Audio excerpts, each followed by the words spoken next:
तो सबसे जो फर्स्ट क्वेश्चन है, जो फर्स्ट अपना क्वेश्चन है वो है, who was the founder of Gupta dynasty. आप सबको पता है गुप्ता डायनेस्टी का जो फाउंडर है वो कौन है? कौन है गुप्ता डायनेस्टी का? श्रीगुप्त। शाबाश बेटे, श्रीगुप्त।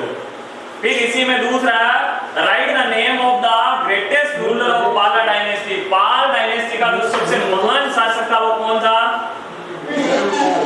धर्मपाल। आपको दिख रहा है ना, आंसर लिखा हुआ है। और उसके अलावा आपको पता भी होगा। शाबाश। अब देखिए, why the Mitakshara is important for. सबसे पहले ये बताइए मिताक्षरा है क्या?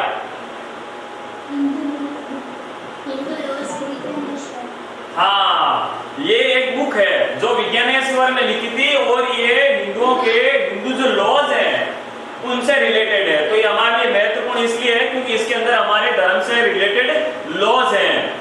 ठीक है।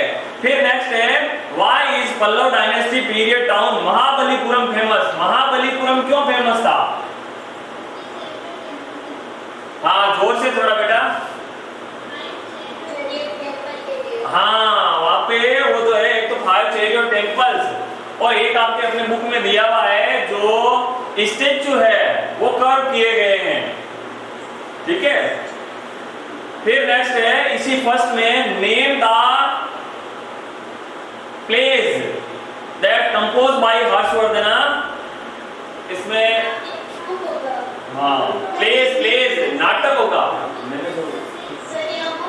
हाँ हाँ, वो बुक्स या प्लेस वो नाटक के लिए आता है।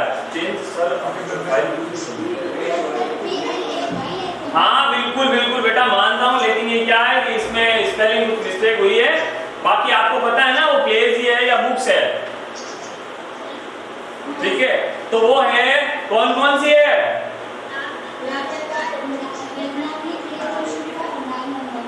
हाँ, रत्नावली, प्रियदर्शिका, ये 3 बुक्स है ना जो यहाँ पे शेयर की गई है। नेक्स्ट अपने आगे who was the founder of Bahmani empire. जो साउथ के अंदर बहमनी एम्पायर था उसका संस्थापक कौन था? हाँ शाबाश, याद है अभी तक है, जफर शाह या हसन गंगू। शाबाश बेटा। Right the name of 2 rulers of Lodhi dynasty. Lodhi dynasty के कोई 2 शासकों के नाम, कोई भी 2। हाँ, सिकंदर शाह, इब्राहिम लोधी, बहलोल खान लोधी। ठीक है ना? शाबाश शाबाश, बुक्स भी अपने पास रखनी है। Right the what is Jantar Mantar of Jaipur. Jaipur के जो जंतर मंतर है वो क्या है?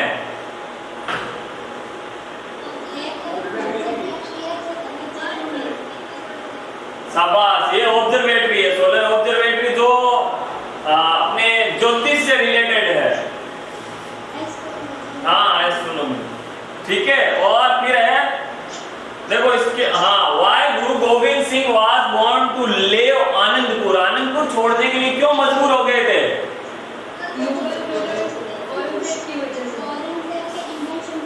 शाबाश शाबाश, औरंगजेब ने उस वहां पे हमला करवाया था। बहुत बढ़िया बेटे।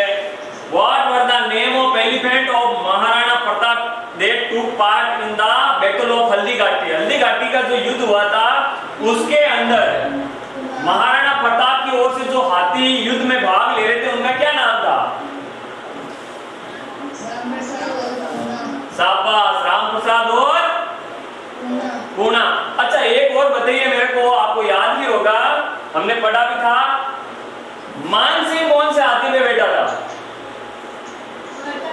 शाबाश, मर्दाना। किसने कहा? आनंदा। शाबाश। अच्छा, अब इनमें से कौन सा वो हाथी है जिसको मुगलों ने पकड़ लिया था और उसका नाम चेंज किया था? राम प्रसाद। और इसका नाम चेंज कर दिया था? शाबाश, बहुत बढ़िया बेटे। What is democracy?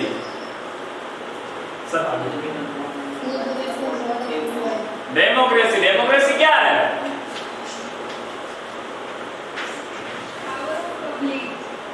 हाँ, ये एक है पावर ऑफ पब्लिक, तो हाँ उसकी वर्ड मीनिंग हो जाएगी। बाकी इसकी छोटी सी डेफिनेशन भी इसी में साथ में कंबाइंड है।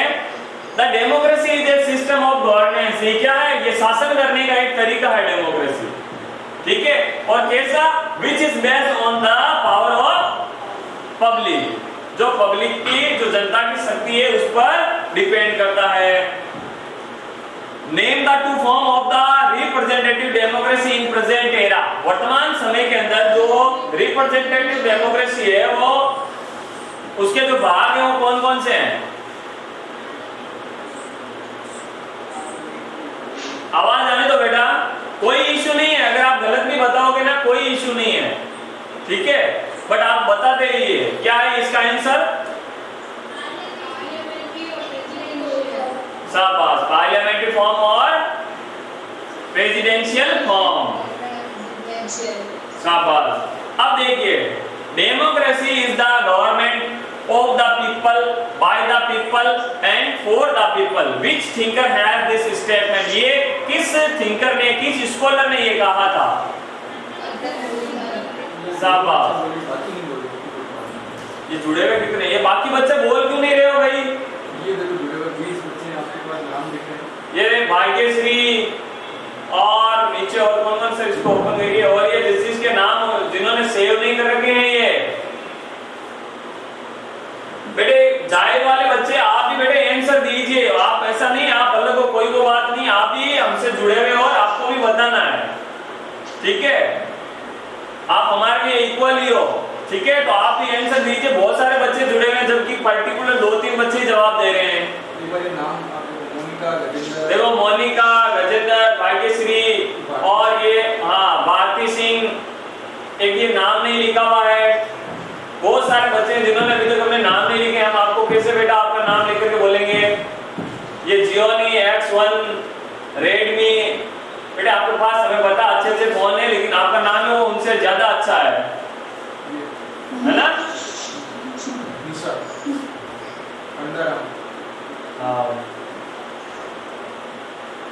चलो आगे बढ़ते हैं, आपको आंसर सबको देना बेटा। What do you mean by international trade? अंतरराष्ट्रीय व्यापार क्या है?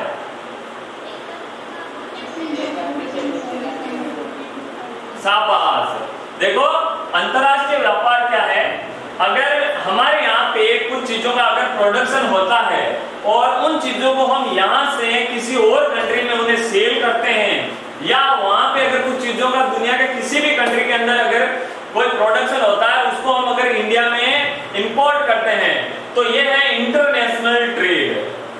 जो किसी कंट्री की जो बाउंड्री है उसको खत्म करके, ठीक है, दुनिया में कहीं भी किसी भी देश में किया गया व्यापार है वो कहलाता है शाबाश, ठीक है। तो the trade that is done by one country with other country of the world and which can across domestic borders and sell and buy its production to other countries of the world is called international trade. Shabash.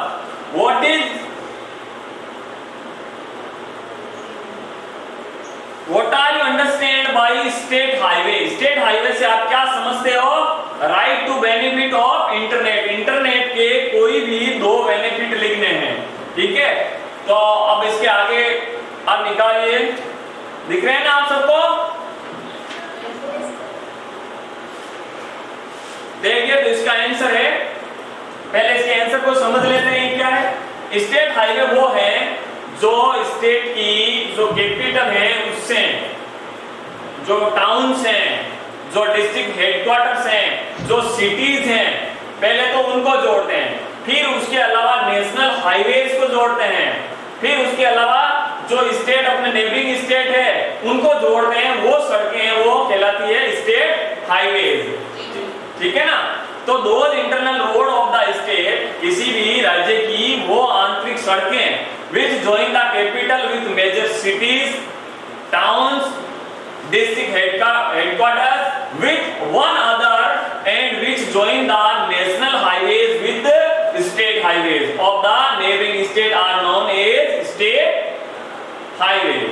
ठीक है। अब दूसरा था कि जो internet है ये आपको पता ही है, आप कुछ भी लिख सकते हो, मैंने इसमें ऐसे ही लिख दिया है, बट आपको पता है इंटरनेट के क्या क्या फायदे हैं। जैसे मैंने यहाँ पे लिख दिया, हम इंफॉर्मेशन है वो कहीं भी दुनिया में भेज सकते हैं और प्राप्त कर सकते हैं। दूसरा मैंने लिखा है कि हम किसी से भी कनेक्ट हो सकते हैं ऑडियो और वीडियो के द्वारा, जैसे अभी हम कनेक्ट हैं, समझ रहे हो। तो ये इसके फायदे हैं। अब है right the full form of email. Email की फुल फॉर्म क्या है? शाबाश, इलेक्ट्रॉनिक मेल। आते हैं आगे बढ़ो, ठीक बढ़ रही है या आप ऐसा साथ में बैठ रही है। बेटा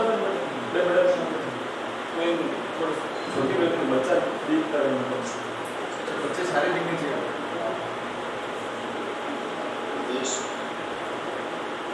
एक साइड माना पड़ गई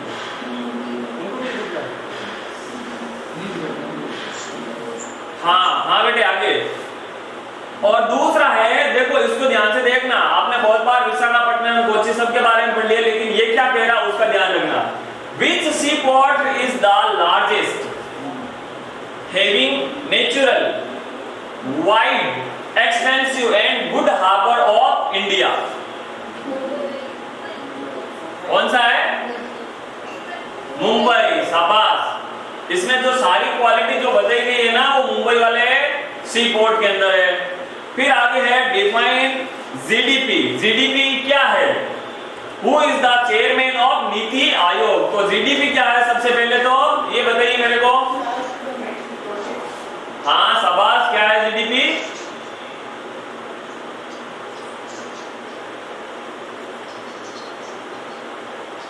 क्या बात भूल गए? अरे सकल घरेलू उत्पादन क्या है? घरेलू उत्पादन से क्या समझते हैं हम? हाँ शाबाश, एक बार वो बताओ तो सही, समझ में तो आया आप क्या कह रहे हो?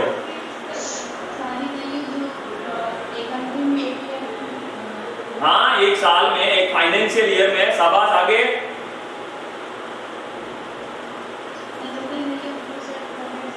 हाँ वो अंतिम मूल्य, जो भी जितनी भी चीज उत्पादित हुई है उसका अंतिम मूल्य। शाबाश। देखो the sum total of monetary values, monetary values total कौन सी? Of the final goods and service in a financial year. एक फाइनेंशियल ईयर के अंदर जितना भी हमने गुड्स और सर्विस का जो प्रोडक्शन किया है उसका अंतिम मूल्य वो कहलाता है जीडीपी, ग्रॉस डोमेस्टिक प्रोडक्ट। ठीक है। और नीति आयोग के जो चेयरमैन है कौन है वो? हाँ उसका जो चेयरमैन होता है वो प्राइम मिनिस्टर होता है, और वर्तमान में कौन है? नरेंद्र मोदी। ठीक है ना, इसलिए मैंने इनका नाम साइड में लिख दिया है। What is the meaning of woman development? Woman development क्या है? मानव विकास क्या है? हमने पढ़ा था इसके अंदर 3 डायमेंशन होते हैं, 3 चीजें होती है जिनका मेजरमेंट किया जाता है। क्या है वो? थोड़ा तेज बोलो। थोड़ा सा बेटा तेज। आप है ना बेटा एक तो ईयरफोन यूज लो जिससे साफ आवाज आए।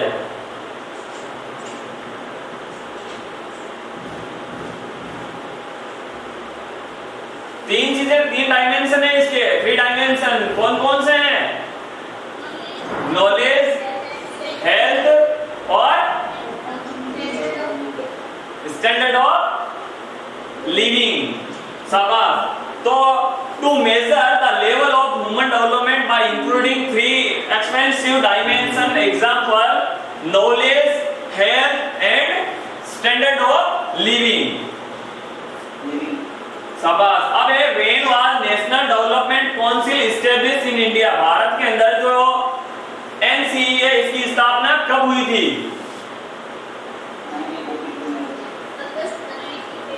शाबाश, अगस्त 1952 में। What is financial year? Financial year क्या है? हाँ, एक टाइम पीरियड है 1 साल का, लेकिन फाइनेंशियल कौन सा है जो हम अपने बैंकों के अंदर जो फाइनेंशियल जो इंस्टीट्यूशन है उसमें यूज लेते हैं, वो है फाइनेंशियल ईयर, जो कहां से कहां तक है, 1 अप्रैल टू 31 मार्च तक। शाबाश। Define per capita income. Per capita income क्या है?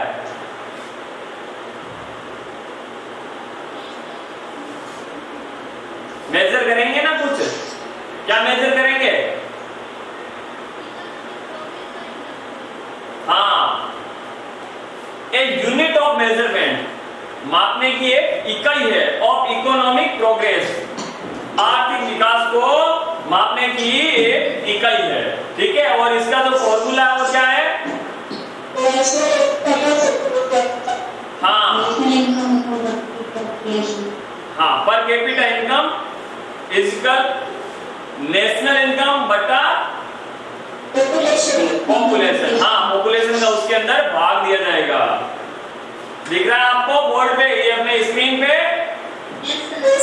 शाबाश। और समझ में भी आ रहा है क्या?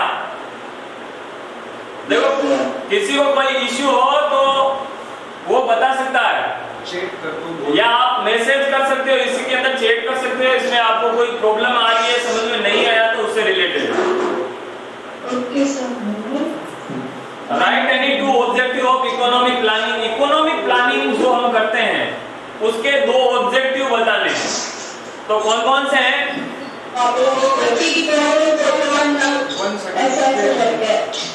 अच्छा, ठीक है।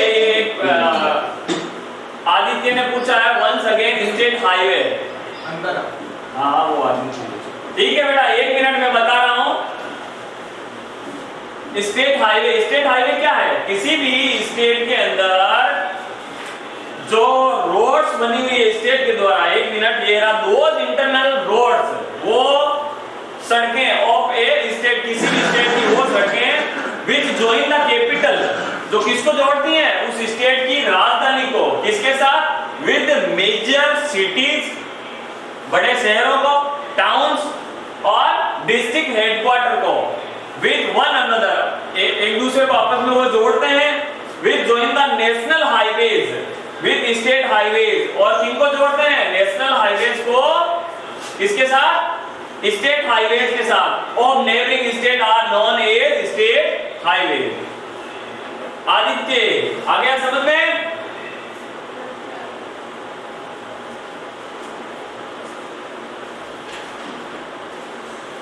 अब हम चलते हैं अपने उसी क्वेश्चन पर। Right any 2 objective of economic planning. Economic planning जो करते हैं वो क्यों करते हैं, उसके कोई भी 2 उद्देश्य हमें बताने हैं। तो फर्स्ट है solve the problem of poverty, गरीबी की जो समस्या है उसका समाधान करना, ठीक है। हाँ, क्या है? एक बार वापस बताइए सभी। हाँ, और दूसरा क्या है? Achieve the target of economic development, और जो इकोनॉमिक डेवलपमेंट का जो हमने टारगेट दिया है उसको क्या करना? अचीव करना। शाबाश। अब है आगे, व्हाट इज सस्टेनेबल डेवलपमेंट? तो इसका आंसर है the economic development which is done with while maintaining the flow of natural resources is known as sustainable development. ये क्या है कि जो हमारे पास जो संसाधन अवेलेबल है, जो भी हम खनन से जो चीजें हमें प्राप्त है, उनका यूज लेना, लेकिन किस रूप में? स्थायी, लगातार। ऐसा नहीं है, मतलब ये क्या है कि किसी भी चीज को अचानक से खत्म नहीं करना, उसका लगातार यूज लेते रहना, कंटिन्यूस, ठीक है। समझ में आया आपके? Mention the name of sector of economy. Economy के कौन कौन से सेक्टर हैं? कितने सेक्टर है पहले ये बताइए मेरे को। शाबाश। फर्स्ट है प्राइमरी, सेकेंडरी और थर्ड टेरिटरी। वैसे इससे रिलेटेड क्वेश्चन आगे आएगा, लेकिन क्या आप मेरे को बता सकते हो प्राइमरी सेक्टर कौन सा है? शाबाश। Agriculture and allied activities like farming, आया हुआ है माइनिंग। और कौन कौन से हैं? डेयरी प्रोडक्शन, भूल गए? लगता है 2-3 महीने बस आपने रेस्ट ही करी थी, कोरोना की ज्यादा रिपोर्ट्स देखते थे, थोड़ा कैमरा ऊपर के लिए बस।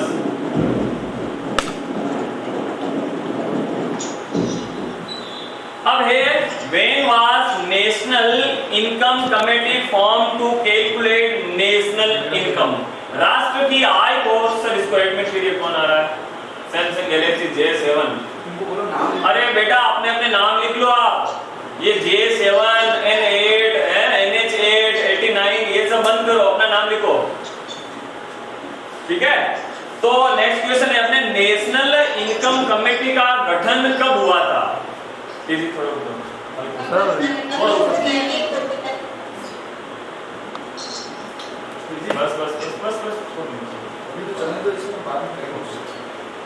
हाँ, तो ये कब हुआ था गठन इसका? शाबाश। वैसे आपने ये जो पीडीएफ भेजा था सर ने आपको, क्या इसके सारे आंसर आपने सोल्व किए थे? Yes sir.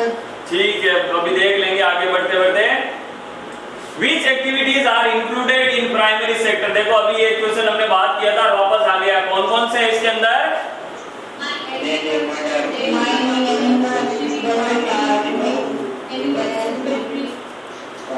Agriculture and allied activities are included in primary sector like dairy production, mining, animal husbandry and farming. ठीक है ना? शाबाश। Which commission was replaced by NITI Aayog and when? कौन सा आयोग है जो नीति आयोग ने जिसको रिप्लेस किया था? मतलब नीति आयोग से पहले कौन सा आयोग था? Planning commission. और उसकी जगह नीति आयोग को कब लागू किया गया था? शाबाश, बहुत बढ़िया बेटा। What is the meaning of poverty? Poverty क्या है? अगर कोई व्यक्ति अपनी जो बेसिक रिक्वायरमेंट है उनको अगर पूरी नहीं कर पा रहा है तो इसका मतलब वो क्या है?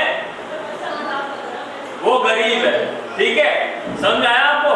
जो कोई भी व्यक्ति, एक मिनट बेटा, फिशिंग भी इसी में आता है क्या? इसमें कुछ हाँ बिल्कुल, फिशिंग आता है, मुर्गी पालन, मछली पालन, गजेंद्र सोनी बेटा उसी में आता है।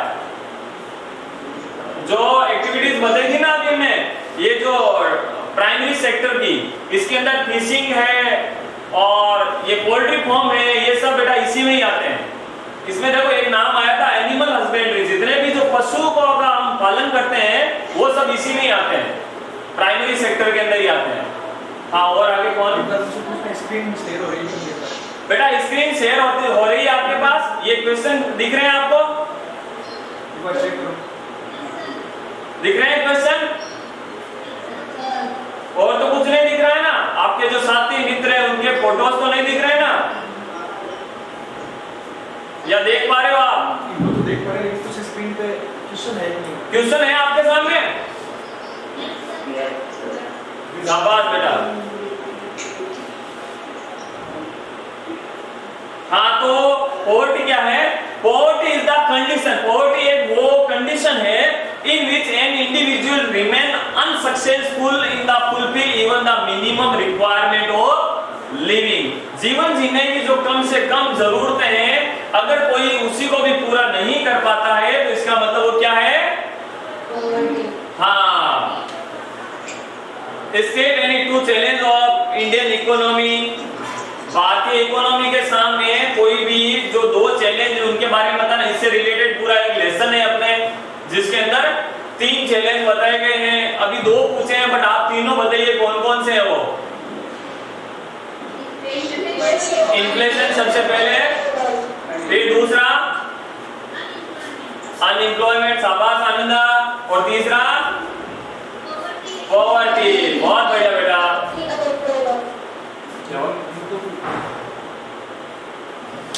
मोनिका बेटा, मुंह पे हाथ लगाया, इसको हटा और सिंह बेटा काफी देर से सुन रही, बहुत अच्छी बात है, सुनना भी चाहिए बट जवाब भी चाहिए ना हमें। शाबाश बेटा। और ये कौन है? सुमित भिड़िया सर, माइक बंद कर रखा है। गजेंद्र नहीं दिख रहा है। पूजा जहांगीर बेटा माइक ही बंद कर दिया, मैं सुनूंगा कैसे तुम्हारी आवाज? आप पहले टॉक नहीं वीडियो। आनंदा भैया अब वो सब गायब है।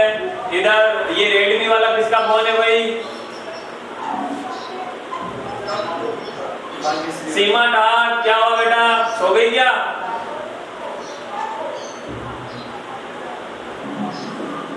पूजा जहांगीर, करमजीत, ये कौन है? AA1AE5C1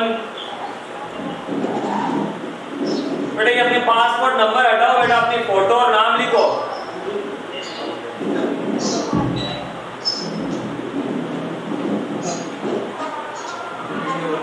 शर्म आ रही है बेटा? इतने दिन में मुझे नहीं लगता आप इतने बुरे हो गए होंगे कि आप शक्ल ना दिखा पाओ, है ना? शाबाश बेटा, दिखा रहे हैं वो अच्छे भी हैं। चलो अब आगे बढ़ते हैं, ठीक है? ये थोड़े क्या है, 1-2 दिन लगेगा। अच्छा ये बेटे गैलेक्सी J7 J2ACE, मेरे भाई मुंह पे हाथ लगाए बेटा है, नाम लिख दे अपना बेटा, है क्या नाम है तेरा? Galaxy J2ACE।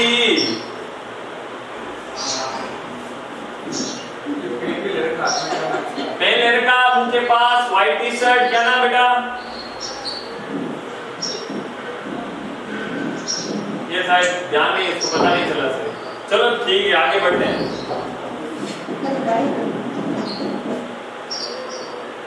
तो आपने तीनों बता दी, इकोनॉमी के सामने जो प्रॉब्लम्स हैं वो 3 हैं। अभी यहाँ पे 2 पूछी गई है, ठीक है? इन्फ्लेशन फर्स्ट, अनएम्प्लॉयमेंट और थर्ड पॉवर्टी, ठीक है?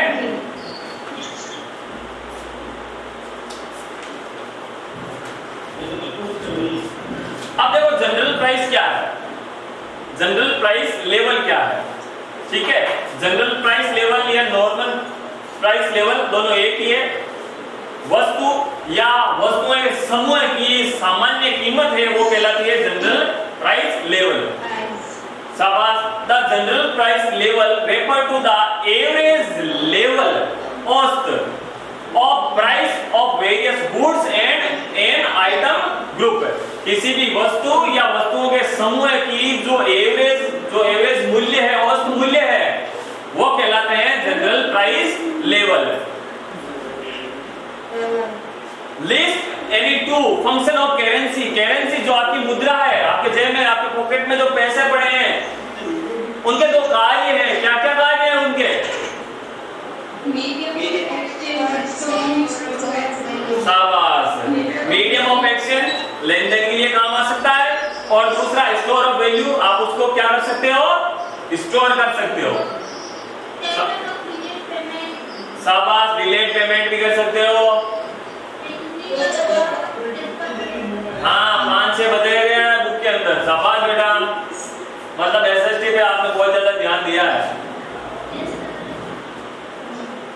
Which factor are responsible for inflation? Inflation के लिए क्या क्या कौन कौन से जो कारक है वो रिस्पॉन्सिबल है? इसमें 2 टाइप के उत्तर हो सकते हैं। ये इसमें कॉजेज का भी पूछा गया है, तो मैंने वो लिखे हैं। देखो क्या क्या है? Rapid growth in supply of currency, currency का जो ज्यादा चलन हो जाए तो इन्फ्लेशन हो सकती है। Slow growth in industry and agriculture production, और इंडस्ट्री और एग्रीकल्चर प्रोडक्शन की जो ग्रोथ है वो कम होगी तो उत्पादन कम होगा, उत्पादन कम होगा तो रेटें बढ़ जाएगी, और रेट बढ़ना क्या है? इन्फ्लेशन। शाबाश। High level of public expenditure, जो पब्लिक एक्सपेंडिचर है, जो खर्चा है वो ज्यादा बढ़ जाएगा, तो भी कीमत है उसमें क्या आ जाएगा? उछाल आ जाएगा, ठीक है ना? आगे कौन सा क्वेश्चन है बेटा? हाँ, ये अपने दादा भाई नौरोजी से रिलेटेड है।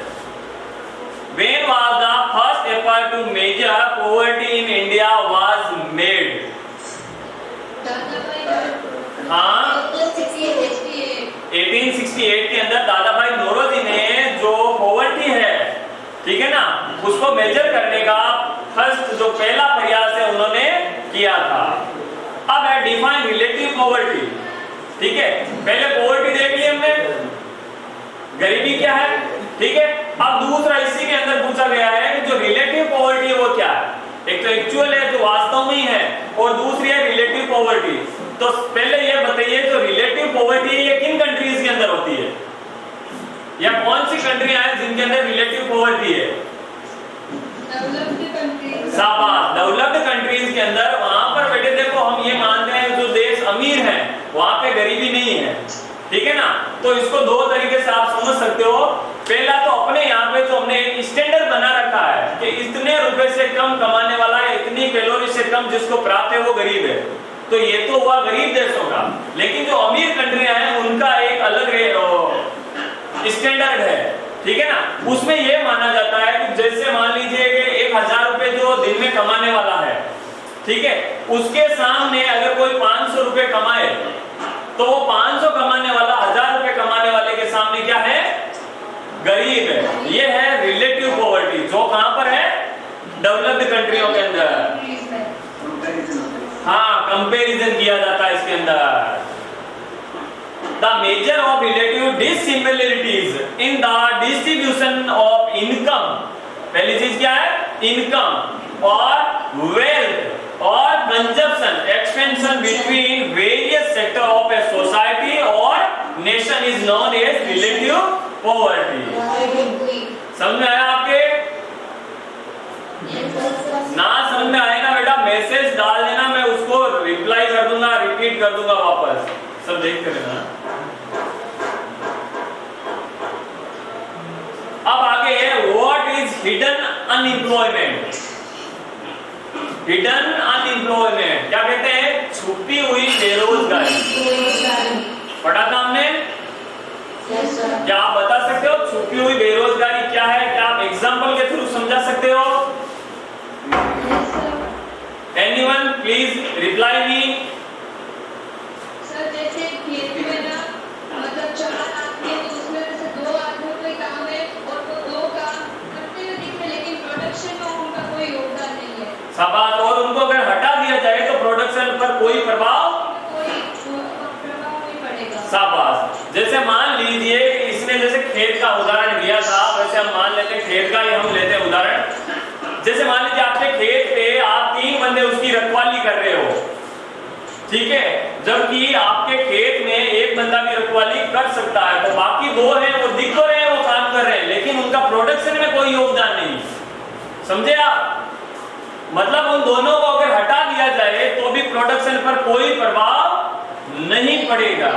ठीक है ना, तो क्या है, an individual seem to be engage in employment. कोई भी व्यक्ति है जो क्या दिख रहा है, काम करता हुआ दिख रहा है, but in fact his contribution in total production is negligible और zero। लेकिन उसका वास्तव में जो उसका योगदान है वो क्या है, उस काम के अंदर नहीं के बराबर है, जीरो है। इवन इफ द एडिशनल और extra employ in this type of job is remove, अगर उनको उस जॉब से रिमूव कर दिया जाए, then also there is no change in the total quantity of production, this is known as hidden unemployment। अगर उसको उस काम से हटा दिया जाए तो भी हमारे प्रोडक्शन पर कोई प्रभाव नहीं पड़ेगा। ये क्या है, हिडन अनएम्प्लॉयमेंट है। शाबाश। What is meant by value of money? Value of money क्या है? जिससे उसकी गुड्स एंड सर्विसेज की परचेसिंग पावर होती है। शाबाश। कोई भी जो करेंसी है उसकी वैल्यू क्या है, उसकी वैल्यू यही है कि उससे कितनी चीज खरीदी जा सकती है। ठीक है, आप एक 5 रुपए और एक 100 रुपए में वैल्यू कर सकते हो कि 5 रुपए में कितनी चीजें आएगी और 100 रुपए में कितनी चीजें आप खरीद सकते हो, तो उसकी वैल्यू का पता चल रहा है नहीं चल रहा है?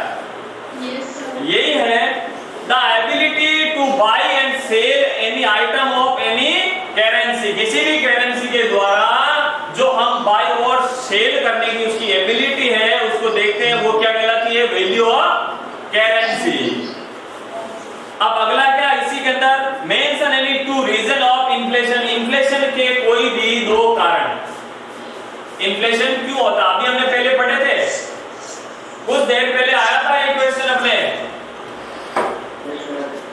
दूसरा आया था, उसमें कारण खोज नहीं पूछे थे, ठीक है ना? तो इसमें मैंने वही चीजें वापस लिखी, आप देख सकते हो, rapid growth in supply of currency और दूसरा high level of public expenditure. आप इनमें से कुछ भी लिख सकते हो, 3-4 है। शाबाश आनंदा, मेरे एसएससी में नाम रोशन करेगी तू बेटा, बेस्ट ऑफ लक, है ना? What do you understand by frictional unemployment? देखो, इसको समझने के लिए हमें, हो सकता है आपको ये समझ में आए या ना आए, इसको समझने के लिए जो वर्तमान की कंडीशन है उससे हम आसानी से समझ सकते हैं। फ्रिक्शनल जो अनएम्प्लॉयमेंट, अभी लॉकडाउन है या नहीं है? है ना? तो बहुत सारे जो लोग हैं वो क्या है, अभी बेरोजगार है या नहीं है? लेकिन ये कुछ टाइम के लिए है या नहीं है? लगातार तो नहीं है ना? इसी प्रकार मान लो कोई स्ट्राइक हो गई, हड़ताल हो गई बड़ी, तब तक जो काम पे नहीं जा रहे हैं वो क्या है, बेरोजगार है। कोई आपदा आ गई जिसकी वजह से वो काम पे नहीं जा पा रहे हैं, तो ये सब क्या है, फ्रिक्शनल अनएम्प्लॉयमेंट। ठीक है, अब हम इसको समझ लेते हैं। This is also known as frictional unemployment, the type of unemployment which take place between two period of employment is non-frictional unemployment। दो काम कर रहे हैं क्या, जो टाइम पीरियड है उसके बीच के अंदर जो इंटरवल आता है, जब व्यक्ति प्रोडक्शन नहीं कर पाता है, इनकम नहीं कर पाता है, वो टाइम पीरियड है, वो कहलाता है हाँ फ्रिक्शनल अनएम्प्लॉयमेंट। ठीक है, This take place due to transiting from one job to another। अगर कोई व्यक्ति एक जॉब छोड़ के दूसरी जॉब में जाता है तो जितने दिन के लिए वो घर पे रहता है, वो इसका एक अपने एग्जांपल है, स्ट्राइक है, लॉकआउट है, etcetera. This is a temporary type of unemployment. ये क्या है, परमानेंट नहीं है, टेम्परेरी है। जब तक नया जॉब नहीं प्राप्त करता तब तक क्या है, वो बेरोजगार है। कुछ बचा है क्या बेटे? हो गया ये छोटे क्वेश्चन हो गए, समझ में आया आपके? कोई इश्यू है